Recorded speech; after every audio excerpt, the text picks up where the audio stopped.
What's happening? I'm Brian Tong, and welcome to the Apple Bite. Is all the good and bad inside the world of Apple. And if you didn't know, it's our 52nd episode, which marks a year of the Apple Bite, and we'll have something special for you. But first, let's talk all about Apple's latest toys.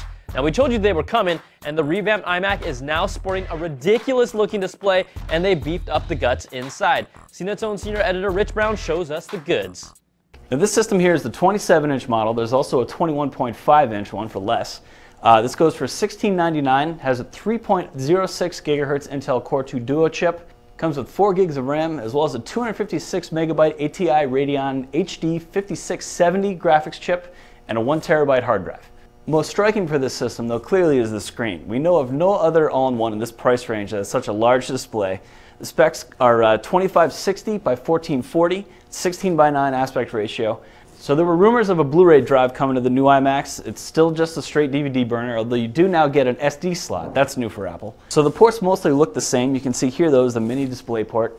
Now, if you buy a separate dongle, which Apple is selling today on its website from Belkin, you can actually use the iMac as a secondary display. So that means virtually any video source you can output over mini DVI, you can plug into the iMac. Now, we still have to get the system in the lab to do our full hands-on as well as performance testing, so our opinion of this is not really well formed yet. We are a little bit surprised that we don't see quad-core yet, at least in the lower-end models. There's a $1999 version of the 27-inch iMac coming out in November that actually will have an Intel Core i5 chip. So that'll be quad-core, and we're interested to see that one in particular, how it does on our performance tests. So I'm Rich Brown, and this is Apple's brand new 27-inch iMac.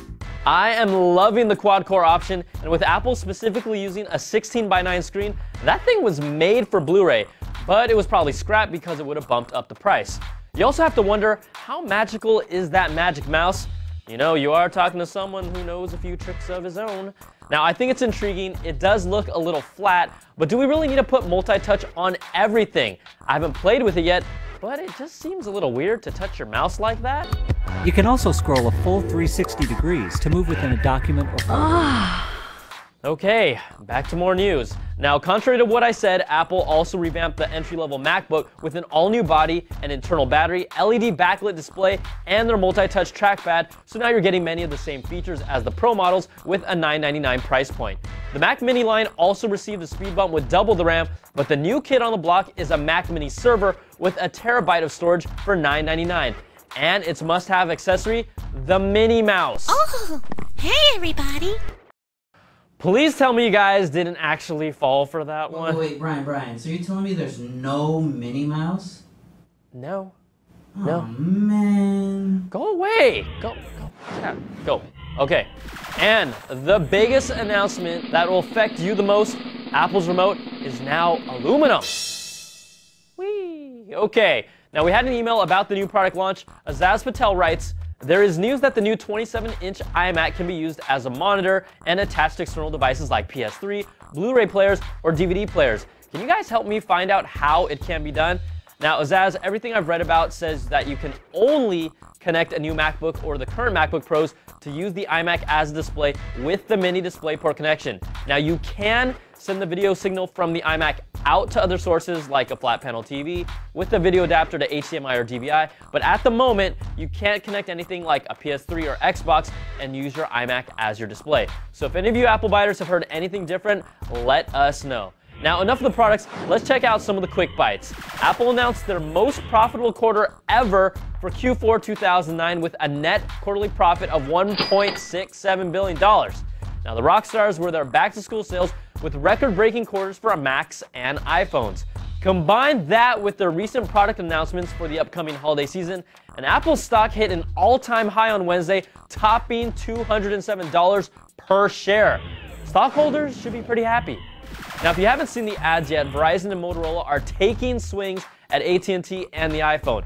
Verizon recently featured an ad showcasing AT&T's 3G coverage with the clever phrase, "There's a map for that," and a new ad showcases everything Apple's iPhone can't do with "I don't" phrases and some real poppy music, then shifts to a Transformers Droid Does logo, referring to Motorola's upcoming phone called the Droid, featuring Google's Android operating system. The competition is heating up, and even though they aren't really hurting, it's Verizon that really needs a killer gotta-have smartphone that's on the level of the iPhone. All right, that's gonna do it for this week's show. I'm Brian Tong, and thanks so much for watching the Apple Bite. but we'd like to show you the faces behind the scenes that have made this show what it is. So here's to the crew. Let's try to get one more episode before they shut us down. Hey, Jim, can you string this mic down the back of my shirt again? Heyo, what's that you're drinking? Water. Latito! How's that? Hey, Jason, you want to shoot some hoops?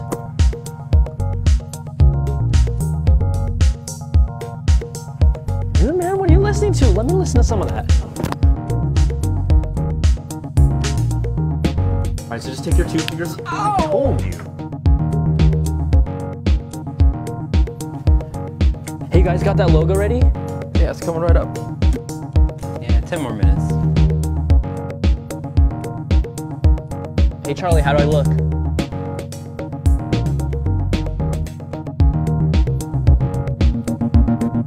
Tom, get in here! Shut the door!